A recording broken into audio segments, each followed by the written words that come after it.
ഇതാണ് അബുദാബിയിലുള്ള viral chocolate dream cake. Chocolate lovers മസ്റ്റായിട്ട് ട്രൈ ചെയ്യേണ്ട ഒരു കേക്ക് തന്നെയാണിത്. ഇത് കാണാൻ തന്നെ നല്ല ഫിനിഷിംഗ് ആണ്. നല്ല പ്രീമിയം ക്വാളിറ്റിയുള്ള 5 ലെയർ ചോക്ലേറ്റ് കേക്ക്. നമ്മൾ ഇതിനു മുമ്പ് ഇതിൻ്റെ ഒരു വീഡിയോ ഇട്ടിട്ടുണ്ടായിരുന്നു. അതിന് ഒരുപാട് കമൻസും എൻക്വയറീസൊക്കെ വന്നിട്ടുണ്ട്. ഇത് എവിടെ നിന്നാണ് കിട്ടുക, ഇത് ഡെലിവറി ഉണ്ടോ, എവിടെയൊക്കെ അവൈലബിൾ ആണ്, ഇതിൻ്റെ റേറ്റ് എത്രയെന്നൊക്കെ ചോദിച്ചിട്ട്. ആക്ച്വലി ഇതിൻ്റെ ഷോപ്പ് വരുന്നത് അബുദാബി ഖാലിദിയയിലാണ്. പിന്നെ ഇവരിപ്പോൾ ഇതിൻ്റെ ഒരു ബ്രാഞ്ച് ദുബായിൽ ഓപ്പൺ ചെയ്തിട്ടുണ്ട്. അപ്പോൾ നിങ്ങൾക്ക് ഇവരുടെ ഡീറ്റെയിൽസ് വേണമെന്നുണ്ടെങ്കിൽ ഇവർക്കൊരു ഇൻസ്റ്റഗ്രാം പേജ് ഉണ്ട്, പ്രൈസ്3 എന്നാണ് പേര്. അതിൽ കയറി സെർച്ച് ചെയ്ത് നോക്കാം. പിന്നെ ഗൂഗിളിൽ സെർച്ച് ചെയ്ത് കഴിഞ്ഞാൽ ഇവരുടെ ലൊക്കേഷനും കിട്ടും.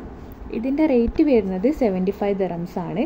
ചോക്ലേറ്റ് ലവേഴ്സ് എന്തായാലും ഇത് ഇഷ്ടപ്പെടും. നമ്മൾ വേറെയും ഒരുപാട് ഡ്രീം കേക്ക് ട്രൈ ചെയ്തിട്ടുണ്ട്. പക്ഷെ അതിൽ നിന്നും ഡിഫറെൻ്റ് ആയിട്ട് നല്ല പ്രീമിയം ക്വാളിറ്റിയിൽ നല്ല ടേസ്റ്റോട് കൂടിയിട്ടാണ് ഇവർ ഉണ്ടാക്കുന്നത്. ബാക്കിയുള്ള ഡ്രീം കേക്ക്സ് വെച്ച് നോക്കുമ്പോൾ ഇത് എനിക്ക് ഒരുപാട് ഇഷ്ടമായിട്ടുണ്ടായിരുന്നു.